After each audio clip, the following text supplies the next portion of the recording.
Yes, it is. So thank you again for being here. It is appreciated. Those of you who are making an effort to read your book and attend the lectures or watch the lectures.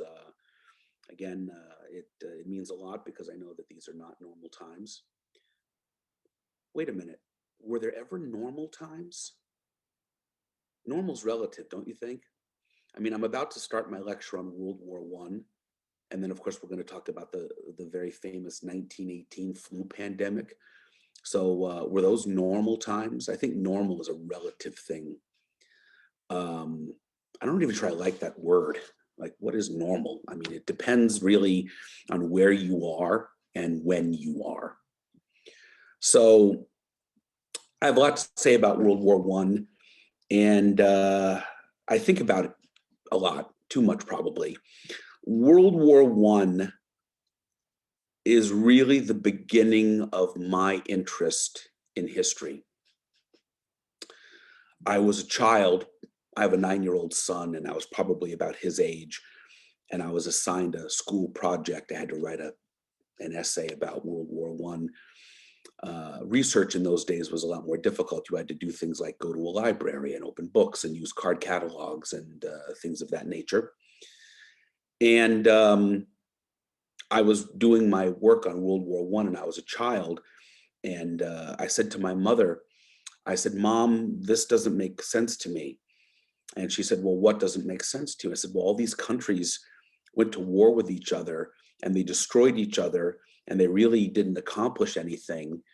And a lot of people died who would have lived. So, like, I don't understand, like, why did they do this?" And my mother, who is not a college educated person, but she's intelligent, she's just didn't go to college, but she said something to me as a child that I've remembered for the rest of my life, and which I will share with you. My mother said to me, "Do not expect countries to get along with each other when most people have a difficult time getting along with their own family."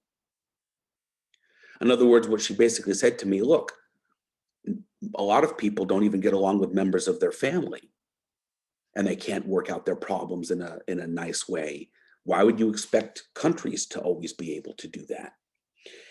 And that was something that as a child, I understood that. That made sense with me.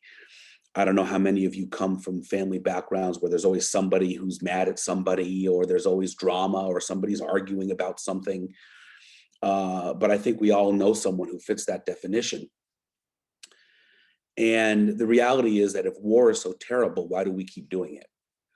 And I think the question is, maybe there's something about human nature that draws us to conflict. Uh, Everybody always seems to be in conflict with something or someone. So I think about these things in a much more sort of philosophical way. I think of human history as it's like you go to the doctor and the doctor takes your blood pressure and takes your temperature and your vital signs and your heart rate and all the rest, and then it's kept in a chart. And for me, history and historical events, it's sort of like the running chart of human behavior throughout history. I don't know whether you think that's a good way to look at it or a weird way to look at it, but to me, human history is sort of the record of our deeds as human beings on this planet. And one of the things that history teaches for sure is that it doesn't really matter how much more technologically advanced we become. Behaviorally, we still seem to do the same things. I mean, what you need to understand is that when the world entered the 20th century, in Europe and in the United States, it was a period of great technological advancements. I mean, just think about what it must have been like for people for the first time to have electric light, or to be able to travel in a train or an automobile, and to be able to look at motion pictures. And I mean, it was really, the technological changes of that period were as profound for that generation as Wi-Fi and self-driving cars and artificial intelligence is for our generation. And there was this great optimism that the technological advancements of the age represented sort of an evolution in human thought, that somehow our technological improvements meant that we were going to become improved as human beings. It didn't happen. And my own personal view is that it still doesn't. We have a lot of technology now that when I was a child would have been science fiction. I don't think that we're better people because of it. I would argue in some cases worse. So new technology was not the answer to the problems of the world. Conflict broke out. It started in Europe. The United States was not involved in the beginning. At the end of the day, the nations of Europe were in a global competition for dominance. And much of the non-Western world was being, cut up into pieces like a cake. Much of Asia, pretty much all of Asia, Africa, Latin America. And the great European powers were basically in this competition. And what that meant was that if England is going to build new ships for their navy, then Germany is going to want to build new ships for their navy. If France is going to expand their army, Germany is going to want to expand their army.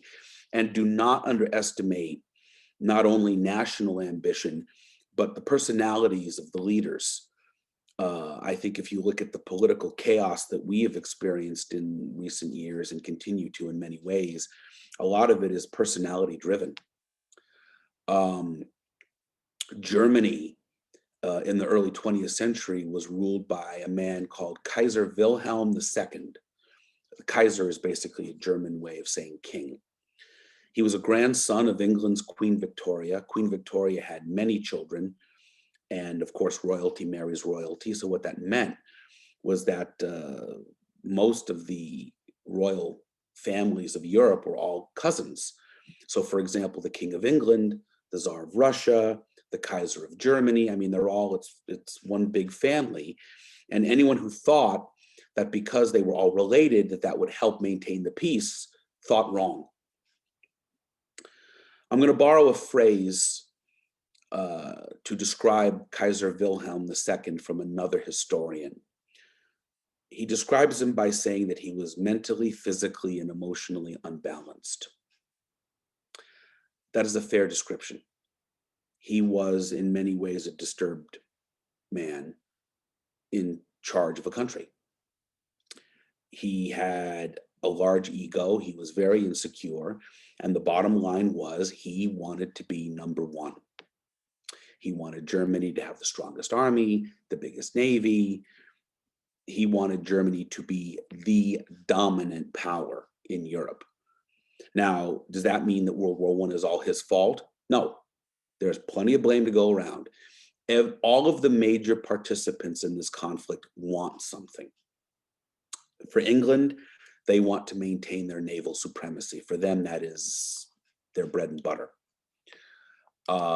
France had lost territory to the Germanic Prussian Empire in the Franco-Prussian War of the 1870s, a territory that borders Germany and France called Alsace-Lorraine.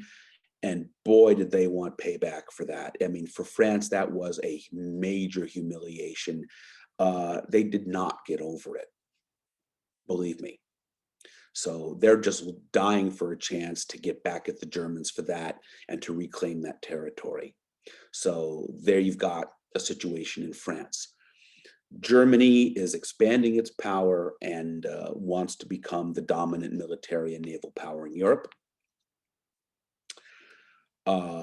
Russia, of course, is still, Russia at that time, it was so large and so dysfunctional and so poorly managed. It's amazing that it held together at all. Russia, of course, you think they might have learned their lesson with their humiliating defeat in the Russo-Japanese War, but Russia still wants to be a major player in Eastern Europe. And they still think of themselves as a great power, even if they didn't have the industrial or military capacity to back it up. What Russia has a lot of people. They have numbers, but you can have 10 million soldiers, but do you have guns and equipment and food and supplies for them? So, whatever Russia had in terms of, military numbers, they didn't have the railroads, they didn't have the industrial capacity. I mean, they were very behind. And it was sort of like they didn't want to believe that they were. In Central Europe, you have a kingdom called Austria-Hungary. It is a weird setup. It is what was known as a dual monarchy between Austria and Hungary. It was weird. But the Germanic Habsburg family was the dominant political force in this Austro-Hungarian Empire. And within it, you had people who were under the rule of the Germanic Habsburg dynasty who didn't want to be. And it's just this jumbled up collection of different religions and ethnic nationalities and languages. And people, this is just a place that's waiting for a spark. So what happens is that in 1914, the heir to the Austrian throne, you may have heard the name of Franz Ferdinand. His title was, he was the Archduke. Franz Ferdinand was in the Bosnian city of Sarajevo. And he and his wife were shot and killed by a 19-year-old Serbian nationalist named Gavrilo Princip. You don't need to know his name, but it's one of these things I would happen to know. 19-year-old kid fired the shots that started World War I that killed probably 10 million people, 10 to 11 million people. Because Serbia didn't want to be under the thumb of the Austrians. So Austria is going to play it tough. And they are going to issue an ultimatum to Serbia that the Austrian government be allowed to investigate the circumstances surrounding the assassination. They were asking for something that they knew Serbia was not going to give them. So we end up with war. Now, this is where World War I turns into a high school cafeteria fight. The Serbians are backed up by the Russians. The Austrians are backed up by the Germans. The Russians have an alliance with France, who has an alliance with England. And the Germans have an alliance not only with the Austrians, but with the Ottoman Empire, the Turkish Empire. So it's sort of like I call it a high school cafeteria fight. Person from group A gets into a fight with person from group B, and next thing you know, one side has their friends get involved and the other side has their friends get involved. And next thing you know, all hell breaks loose. It almost happened like a reflex, like a knee-jerk reaction. It's kind of crazy. For those of you, and I hope that I have a few of you who fit this description, for those of you who are legitimately interested in learning about this, not because you're enrolled in my class, but because you really want to know, because you're interested and you want to learn, in my opinion, the best book ever written about the causes of World War I, not about the war itself, but the causes of World War I, is a book called The Guns of August by Barbara Tuchman. And she really looks into all the personalities and false assumptions and errors that led to this tragic moment in history. I would even go so far as to say that that's the book that saved the world. Because during the Cuban Missile Crisis, when we almost had a nuclear war and President Kennedy's military personnel were encouraging him to bomb Cuba, Kennedy didn't. And one of the reasons he gave was that he read that book and that he was not going to repeat the mistakes and have a knee-jerk reaction like the leaders and military commanders had in World War I. So thank you, Barbara Tuchman. She may be the woman who saved the world. Who knows? So things just happened almost like on autopilot. The next thing you know, all the major European countries are at war. The United States wants to stay out of it.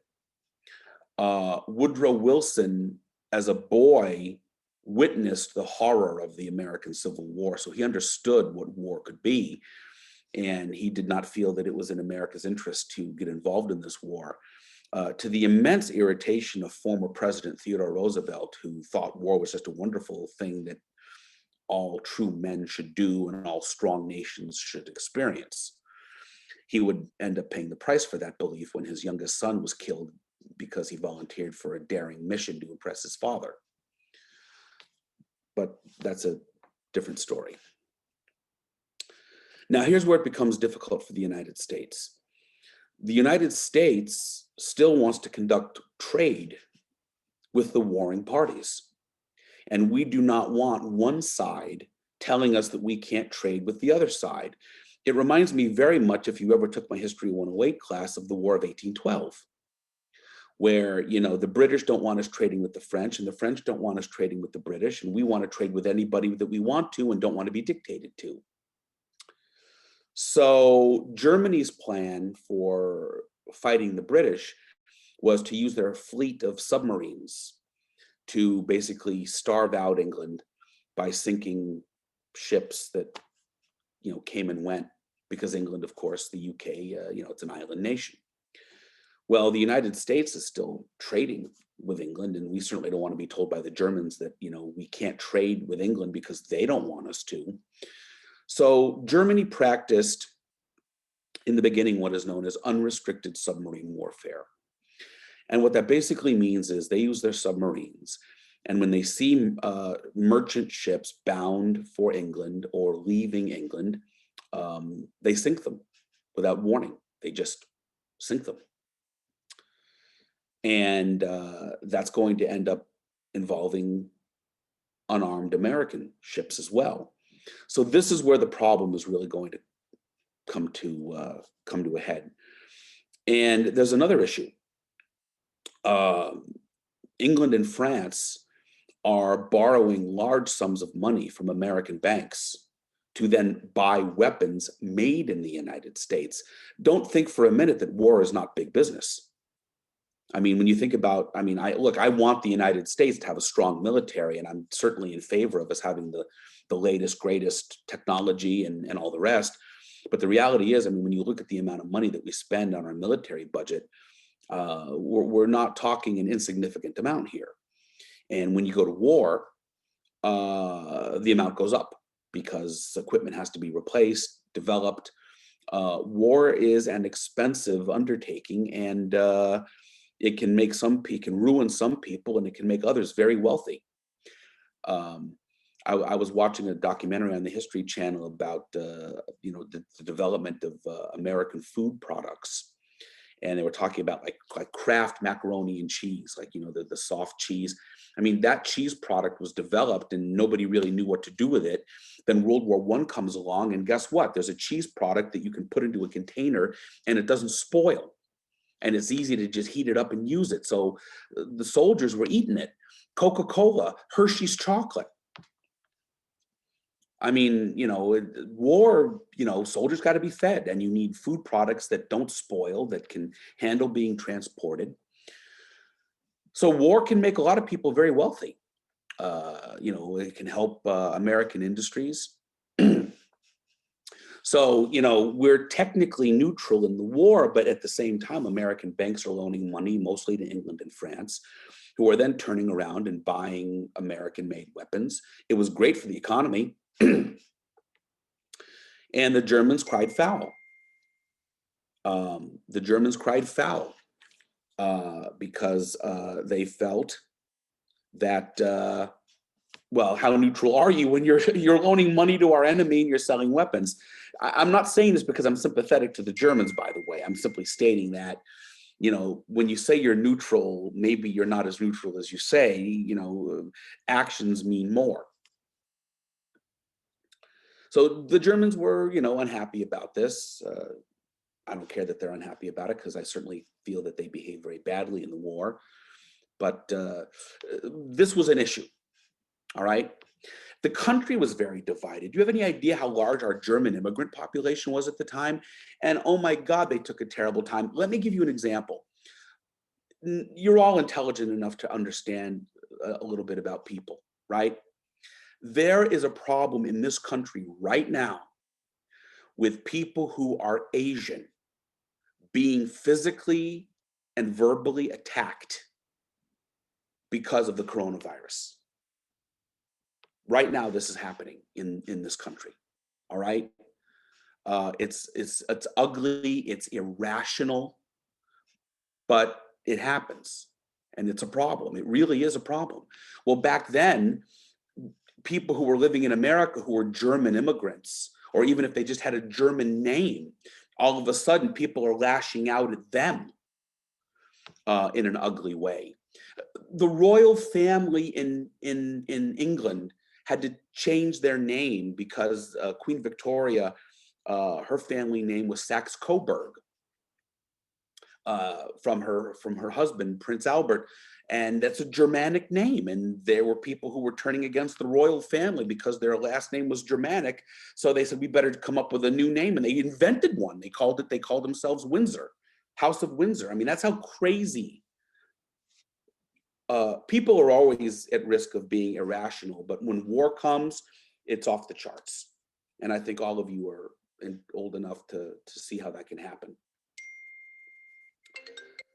Hold on a minute. I have to take this. Just bear with me for a moment, please.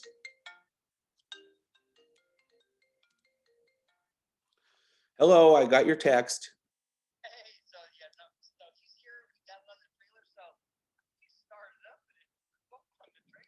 Wow, that's amazing. All right, well, listen, I'm in the middle of my class right now. I'm glad it got there, and that's good news. Thank you. Bye-bye. I'm sorry, I'm multitasking. Are any of you multitasking right now? Like while you're here, you've got the kids in the other room, or you got something going on. So it's. Did you hear about this crazy doctor who was in the middle of surgery, and he appeared in like a Zoom call because he had a court appearance. So he had his virtual court appearance, and he's got like blood on his hands, and he's got the mask on, and he said he did it from the operating room. That's true. Can you imagine? I'm glad I wasn't the one having surgery. That really happened. Look it up. It's in the news. I couldn't believe it. That's taking multitasking a little too far. So the war is on. America wants to stay neutral, but the country is divided. There's a lot of you know, half the country supports England and France. Part of the country supports Germany. But Germany behaved very aggressively. They're sinking ships. People are being killed. And very slowly, the country begins to take a turn against Germany and views Germany more as the aggressor. So it sort of starts out when it first begins, kind of 50-50 split. You know, some people support the Germans, some people support the English and the French. And then, sorry. And then people become more anti-German, which basically meant that German immigrants really went through a hard time in this country. There are stories of people, they'd be walking along the street, and if somebody was walking their dog and it was a dachshund, they'd kick the dog. I mean, do not underestimate how irrational people can become.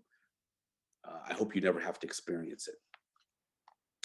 So Woodrow Wilson basically wants to make it clear to the Germans that we have a problem with this unrestricted submarine warfare that you're practicing. And Germany they don't want to give in to the United States, but they don't want to provoke the United States at the same time. But in the end, it's all going to fall apart because there are going to be a few events that are going to happen that are really going to push America closer to war. The biggest and most dramatic was the sinking of the passenger liner Lusitania in 1915. This is only 3 years after the Titanic, except this ship doesn't hit an iceberg. This ship is sunk by a German torpedo. And I mean, very few survivors. And the reason for that is the ship went down in, 18 minutes, it was all over. The irony of the Lusitania is that because of the Titanic disaster, all the ships now had enough lifeboats for every passenger. So when the ship started to sink, you might think, well, we have the lifeboats, everybody can get off the ship. Didn't happen. It took the Titanic, 2.5 hours to sink? The Lusitania sank in 18 minutes. People didn't even have a chance. And it was sunk by a German submarine. And there was a huge loss of life. And among the dead were 128 Americans. So people were upset. Now you might say, why would the Germans do this?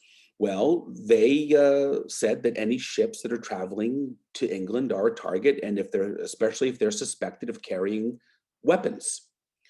What I can tell you that people did not know in 1915 is that the Lusitania was carrying weapons. It actually was. So from the German point of view, that made the ship a legitimate target. I still think it was a foolish thing to do because of the, look, you're gonna kill, all these people, on a passenger ship, and risk. I mean, it really is going to make you look pretty evil, and risk bringing the Americans into the war. Now, when I ask you later, why did the United States enter World War I? Don't put the Lusitania as an answer. The Lusitania brought us closer, but it isn't like they sank the Lusitania and the next day we declared war. There are a series of steps, step by step by step, that will lead the United States to war. We didn't declare war until 1917. I mean, think about it. The war started in 1914 and ended in 1918, and we entered it in 1917. So to use a baseball analogy, we came in toward the end of the game, but helped to win the game. I want you to know who's fighting in the war. The major players are, on one side, the Central Powers, Germany, Austria, Hungary, and Turkey, otherwise known as the Ottoman Empire. And on the other side, you have the Allies, Russia, France, and the UK, and then later the United States. So the United States is, we're moving closer, but we're not there yet. The Germans then do something else, which was very foolish. It's one of these, like, what were you thinking? Their foreign minister sent a secret message to Mexico, encouraging Mexico to attack the United States. The theory being that if the United States entered the war and we were attacked on our southern border by Mexico, we would have to defend our southern border and we would be less able to send troops to Europe. It's stupid. And of course, the message was decoded by the British, who were more than happy to pass it along to us. And of course, this was reported in the newspapers, and you can imagine the public reaction to that. This is known as the Zimmerman telegram, or the Zimmerman note, or Zimmerman message. So, I want you to be aware of that.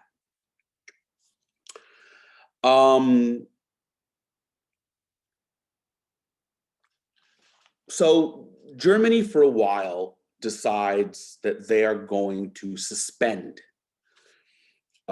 unrestricted submarine warfare because they're afraid of America entering the war. So their plan is, we'll do restricted submarine warfare. And what that means is the submarine will surface and will give a warning and give people a chance to leave the ship before they sink it. So what the British end up doing is they simply arm their merchant ships with guns. So the submarine surfaces and then the merchant ship blasts it and opens fire. So in the end, the Germans basically decided, you know what, let's just go for it. Let's just go for it. And their thinking was, maybe we can hit a knockout blow, because even if the Americans get into the war, it isn't like they're going to have troops in the field in a week. It's going to take time, a few months at least, for them to get their army put together, and then they got to be shipped over here and get onto the battlefield. The worst of the fighting, of course, happened along what is known as the Western Front, sort of the border between Germany and France, and goes up into Belgium. Trench warfare was basically just slaughter. An entire generation was destroyed by this war. I mean, that's no joke. I mean, I don't know what year you graduated high school, but just imagine if, like, the class of 2019, just all the young men who graduated were just gone. And the ones who survived were missing an arm or a leg or were disfigured. I mean, the young men who graduated from school, let's say between 1912 to 1917, that whole generation was wiped out. Didn't get a chance to live an adult life and go on and get married and have kids or start a business or travel or whatever. I mean, they're just, wiped out, destroyed the whole generation. Is that a concept that you can wrap your mind around? An entire generation of young people was destroyed by this war, either killed or injured physically or mentally. Is that a concept that you can imagine? Imagine showing up at your high school reunion and there are only a few men who were there, and the ones who were there are missing an arm or a leg, or they're, not right. That's what this war did. No joke. And I want you to understand, I mean, what is this to you? Is this just a chapter in a book you have to study for a test or a quiz? Or is this something that will allow you to comprehend human suffering and tragedy on a scale that I hope none of you ever have to experience? There's a very good film that is out recently. It's available, I think, on HBO or one of the streaming services, called 1917. It is a World War I story. It's told from the perspective of British soldiers. So this movie is not about Americans, but it's very good in that it really recreates the horror and the tragedy of this war, and of trench warfare in particular. So I'm not going to make this a course requirement, but do a favor for yourself and for me. If you haven't seen that film 1917, watch it. And I will make you a guarantee you won't be sorry. It is a brilliant film and one of the best war films I've ever seen, and I've seen most all of them. Have any of you seen it, by the way? 1917? All right, Mr. Flores, will you promise me that you'll watch it? I want all of you to do me a favor. Those of you who have not seen this film, I want you to make an effort to see it, and then I want you to let me know what you think about it. It's a film that if you watch it, it will stick with you. There's another film that is a documentary that was made by the Lord of the Rings director, Peter Jackson, called They Shall Not Grow Old. And he did the most amazing thing. He took original footage from the war, which is extremely poor quality and very old, and using the latest, greatest technology, he restored it and colorized it and added dialogue to it. They actually brought in lip readers to try to figure out what some of the soldiers were saying. And to make a long story short, it's a magnificent film. Best documentary I've ever seen. Seriously, it's called They Shall Not Grow Old. And if you have an opportunity to see that film, you won't be sorry. So these are two World War II films that I I encourage you to see in the strongest way. 1917 is a feature film, and They Shall Not Grow Old is a documentary. And if you really want to know, for real, what the experience of that war was like and what it did to the young men who fought in it, and to the families that were affected by it and people left behind, this is something that you should do. I want you to learn about the war, but I want you to get it. I don't want you to just like study. Give me a minute, I want to look up something.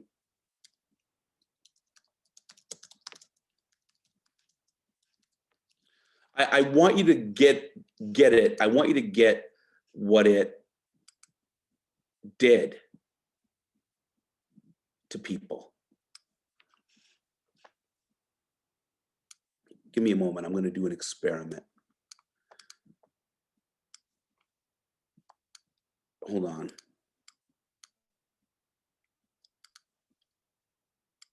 Don't you hate it when you want to do something with your computer and the computer doesn't cooperate? Is there anyone in this class who is interested in or has pursued acting in any way, or has ambition to want to do acting? Chris, did you say yes? I'm going to let you unmute. We're gonna make this. We're gonna get real. Chris, you may unmute yourself. I have an interest in it, but I haven't pursued it before. Are you good at reading dialogue? I've never done it, but All right, well, I don't want to put you on the spot. There's a young man named Alan Seeger who was an American who wanted to get into the war prior to America's entry. So he volunteered to fight for the French Foreign Legion. And when he experienced the war and saw what the war really was, he was a poet. And he wrote a poem. And I would like to see if I can have a volunteer to read it. But in order to do so, you have to be a good reader, and you have to read it carefully and slowly. So, Carla, go ahead. Do you hear me? Okay. Yeah. Now, of course, this was written by a young man, but I think that whether you're, regardless of gender, I think you can appreciate it. Take your time and read it carefully. And I want everyone to listen. It's very powerful.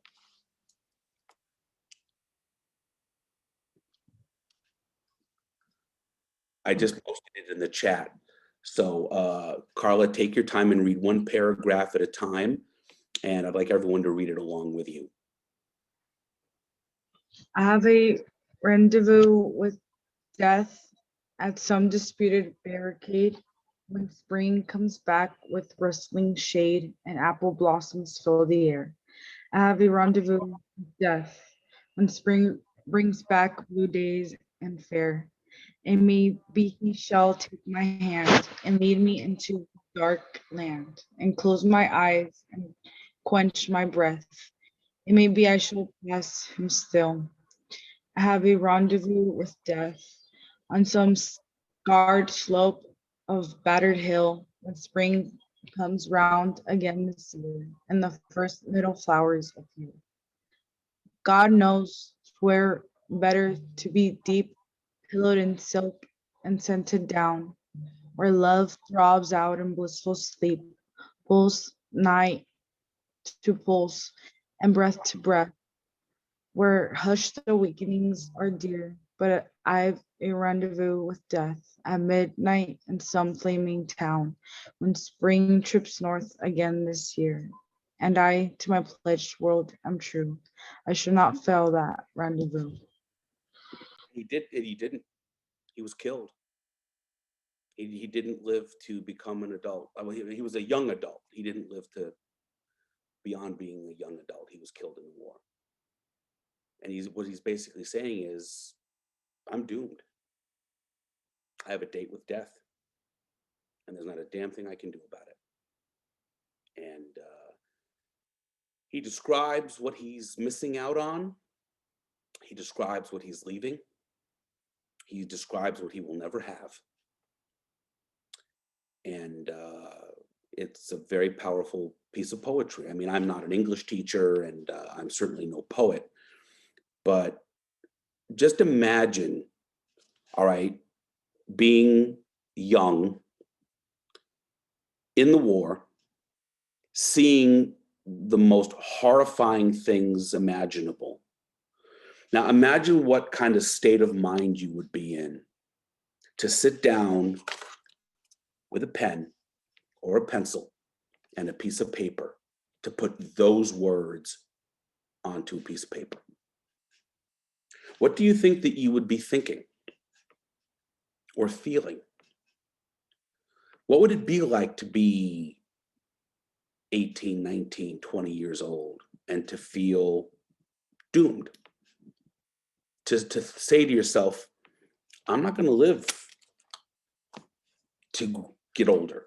I'm doomed. I'm not going to survive this war because I have a rendezvous with death. And I, to my pledged word, am true. I shall not fail that rendezvous. And he didn't. I mean, imagine what would be going through your mind to sit down and write those words. So he died, but the poetry lived on because he wanted you to understand how he felt. And I think that that's a very powerful thing. So I want you to understand that this war, it's not just about, excuse me, dry. It's not just about studying names and dates and battles in a book so you can get a good grade. I'm talking about people not all that different from you who had their lives destroyed. And even the survivors,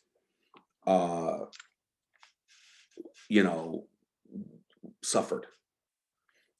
Today we call it post-traumatic stress disorder. Anyone know what they used to call it back then? Go ahead, Joaquin. Shell shock. Shell shock. Yep. Shell shock.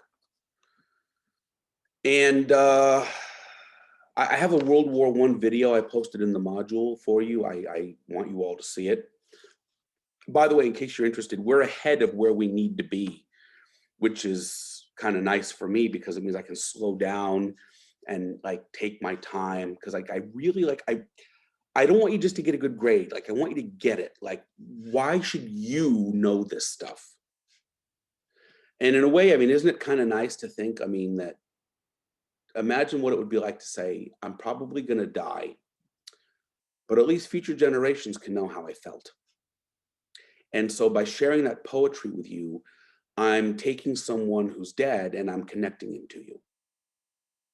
That appeals to me as a teacher. I like the concept. So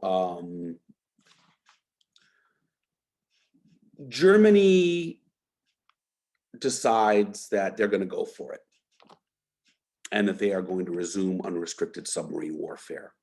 Meanwhile, Woodrow Wilson gets reelected on the slogan, "He kept us out of war." But once he starts his second term, The behavior of Germany basically forces him to the conclusion that, we really can't stay out of this. And he asks Congress for a declaration of war. And in his speech, and I'll give Woodrow Wilson credit, the guy knew how to give a speech. He says that we are going to go to war to make the world safe for democracy. So he certainly was a man of ideals, although he himself often did not live up to those ideals, and we'll talk more about that later. But what he wants the American people to know is, if we're going to go into this war, we're going to go into it for the right reasons. We're not going into it because we want to get territory or expand our power. We're going into this war to make the world safe for democracy. All right. Here we are over 100 years later. You tell me, is the world safe for democracy? Do you think that if you look at the world today, does it look like a world that is safe for democracy? Were the objectives accomplished? So what I want to do is, I have 2 video clips I want to show you. The first one is about why America entered the war. And for those of you who think that dealing with the coronavirus pandemic is unpleasant, it's been pretty bad. I know people who've become very sick with it. Thank God so far, I have not caught it. I've been very careful. It's like a race. Can I get the vaccine? What's going to happen first? I'll get the vaccine or I'll catch the virus. But I know some people who've caught it and been very, very sick. And I know other people who've caught it and have had mild symptoms. I don't want to find out. But what happened with the flu pandemic of 1918 was worse. I mean, I think they estimate we've had about 500,000 people die in the coronavirus pandemic. In like October 1918, I think there were over 600,000 Americans died in a month. It was the deadliest. I think October 1918 is the deadliest month in American history. And they weren't killed by war, they were killed by flu. So I have 2 clips I want to show you, and we'll go from there. And I kind of like the idea that I'm ahead a little bit. I don't have to rush. I can really take my time and help you try to really learn something beyond just being prepared for a test, which you will be. But I want to do more than that. So bear with me. I'm going to do my screen sharing, which, as you know, sometimes doesn't work out the way I want it to, but we're going to give it a try.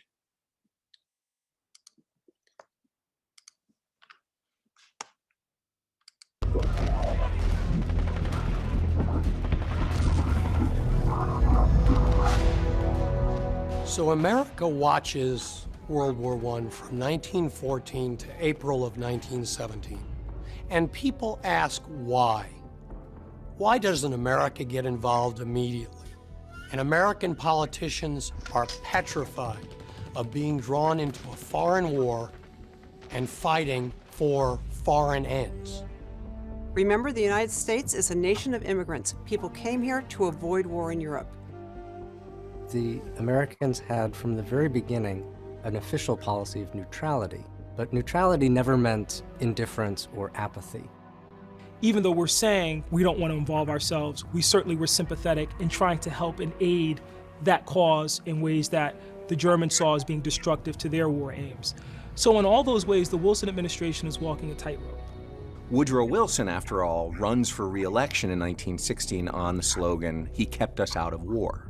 And yet, within a year after winning that election, that very same president is declaring war on the Germans.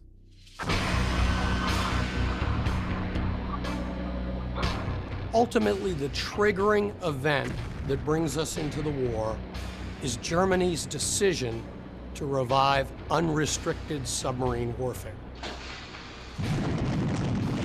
Added to that, the Germans had managed in a particularly ham-fisted way to try and recruit the Mexicans to come in on their side if America entered the war. And they had offered to return to the Mexicans all the lands they had lost in the 19th century to the US, Texas, New Mexico, Arizona. The Germans sent this offer to the Mexicans by telegram, Western Union, of all things. Only what they didn't realize was the Western Union office was in London. And so the British captured the telegram and promptly sent it to the US and released it in public. And that angered the American people so much that, combined with unrestricted submarine warfare, Wilson felt that he had to take the US into the war against Germany and Austro-Hungary.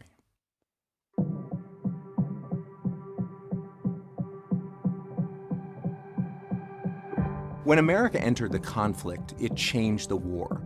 Although not as much as everybody expected, because just as America was entering the war, Russia was dropping out.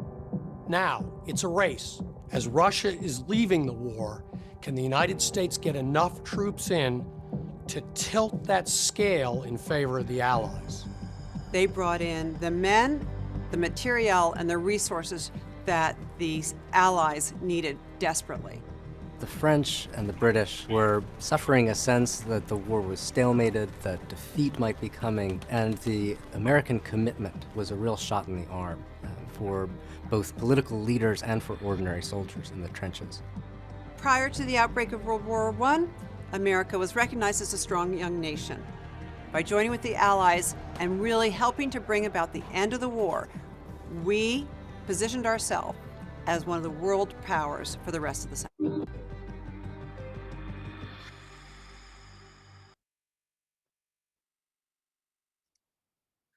Nice little video summary.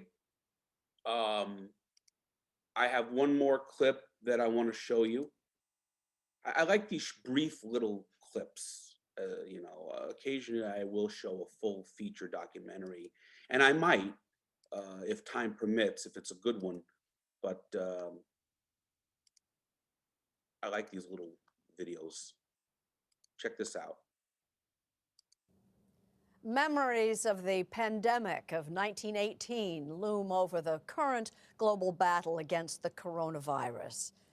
And though it's too soon to say how comparable the current outbreak will be, there are lessons to be learned from that earlier time, as we hear from Martha Teichner. The outbreak is growing. More deaths, more cases as thousands of Americans begin to self-quarantine. If the outbreak of COVID-19 has a bullseye in the U.S., it's Washington State. Most of those cases are linked to a nursing home outside Seattle. Schools and universities closed. A gauge of alarm here. Washington State's death toll continues to rise. Seen in Seattle, a lot of masks. But not for the first time. Substitute Spanish flu for coronavirus, 1918 for 2020. And just look. Seattle seized by the Godzilla of modern pandemics. The 1918 flu killed 675,000 Americans. 50 to 100 million people died worldwide. And that's equivalent to 225 to 450 million people today. That's incredible. The numbers are staggering. John Barry wrote a history of the 1918 flu. He is on the adjunct faculty of Tulane University. There was a mild spring wave that was hit or miss. It came back in the fall with more than a vengeance. Probably 60 to 70% of the deaths actually occurred in an incredibly short time of probably about 14 or 15 weeks. Really? From late September 1918 until, through December, maybe a little into January. In that time, during the final months of World War I, more soldiers died of the flu than were killed on the battlefield during 4 years of fighting. As opposed to the coronavirus, the most vulnerable were in their 20s. The most horrific symptoms really were you could bleed not only from your nose and mouth, but from your eyes and ears. People were turning so dark blue from lack of oxygen. In the book, I quote one doctor writing a colleague saying that he could not tell white soldiers from African-American soldiers. It was called the Spanish flu, but that was only because Spain, which was not at war, allowed the press to report on it openly, unlike here. The first serious outbreak in the United States began at Camp Funston, now Fort Riley in Kansas. as infected soldiers from across the country made their way to the trenches in France. The virus spread. But the nation wasn't told. A year earlier, President Woodrow Wilson had rammed through Congress the Sedition Act, making it a crime to say or publish anything negative that would affect the war effort. Wilson created what was called the Committee for Public Information. The architect of that committee said, "Truth and falsehood are arbitrary terms. The force of an idea lies in its inspirational value. It matters very little if it is true or false." Was that a license to lie to the American public? It was precisely that. In the United States, you had national public health leaders saying such things as, quote, "This is ordinary influenza by another name," unquote. At the local level, the same kind of thing was occurring. With deadly consequences, no more so than in Philadelphia, which went ahead with a huge war bond parade in the fall of 1918, when the virus was at its most virulent. Newspapers killed stories, quoting the medical community saying, "Don't do it." So 48 hours later, influenza exploded around the city. The result is it's one of the hardest hit cities in the world, and the mass graves being dug by steam shovels and so forth. And how many people died? About 14,500 in Philadelphia. Compare the signs that went up then to now.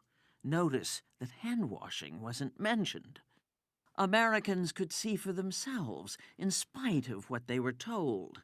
They thought they were less likely to catch the flu outside. They did whatever they could, given what they didn't know. Back in 1918, they had no idea what it was that they were suffering from and what it was that they were being killed by. And to me, that's the most frightening aspect of the 1918 epidemic. Dr. Jeremy Brown is Director of Emergency Care Research at the National Institutes of Health, but spoke to us in a personal capacity. Viruses would not be discovered for another 15 or 20 years. That's very different to today. We know what it is that is causing the disease. Brown has written extensively about influenza and argues that 2020 will not be another 1918, thanks to advances in science. Back in 1918, the basic treatments that were offered were enemas, whiskey, and bloodletting. Hospitals as we know them today were quite different. There were no intensive care doctors who really understand how to treat the very sickest patients. There were no antibiotics to treat any secondary infection. So it was a very, very different time and a very different way of practicing medicine back then. But for John Barry, there is a takeaway from then that still applies.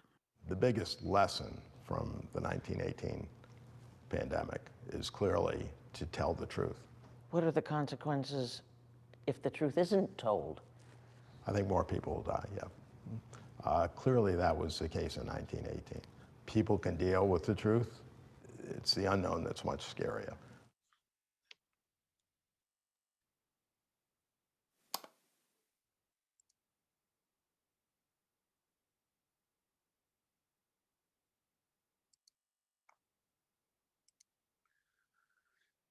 So, history teachers like me love to do compare and contrast past with present. That's what could be better than that as a topic.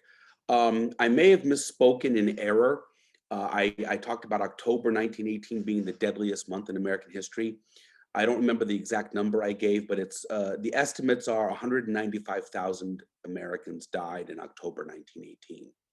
And the death toll by the time it was all over was well over 600,000 dead. But consider that our population back then was so much smaller. I mean, look, we're already at 500,000 estimated dead already. And I'm not minimizing it, but you have to look at the ratio of number of victims to population size. Look, when you're losing that number of people, but your population is, half or less of its current size, then the number of people killed and the number of families affected by this is considerably higher. And it's, of course, in those days they didn't even know what viruses were. So there was no chance of developing a vaccine. Medical treatment was lacking in sophistication, to say the least. So basically what this meant was that the virus was going to run its course. And even the people who wore masks, I mean, the masks they wore back then were practically useless. They didn't seal down at the bottom. They just sort of hung over the nose, but it was open at the bottom. Very porous. So basically this virus just burned through the world and, killed way more people than World War I did. And it's one of the subjects that up until recently, a lot of people didn't really talk about. It was sort of like, it was such a horrific moment that when it was over, it sort of became the forgotten history, but now it's sort of back in the news for obvious reasons. So that's where I'm going to leave it today. I'm going to take my time with World War I, and I may want to talk a little bit more about the flu pandemic and the aftermath of World War I. I mean, even when the war was over, we were in for a rough ride. 1918, when the armistice was signed, the shooting stopped, but the problems didn't. And of course, American soldiers came home, and then many died from the flu, and a lot of people died from the flu. And then you had, 1919, you had what was called the Red Summer, which was a wave of racist violence directed against African Americans. And then you had the Red Scare, where people who were suspected or thought to be, communists or radicals there was conflict there. There were terrorist acts that happened. So 1918 and 1919 were not good years. And that flu didn't just disappear. I mean, it still killed people up until 1920. It went in, these illnesses, it's not like they get bad and then they kind of, here comes the second wave, and then sometimes here comes the third or fourth wave. So between the horror of the war and the flu and the racial violence and the political tension, and plus at the end of the war, shortly after that, Woodrow Wilson comes back to the United States and suffers a stroke, and he becomes very incapacitated. So, I mean, it was just a mess. Just a mess. There's no other way to say it, really. Those years were not easy. So I'm going to focus on that in my next lecture. So that'll be it for today. Until I see you next time. You do have a quiz today. Please take it. And that's all I'm going to say for today.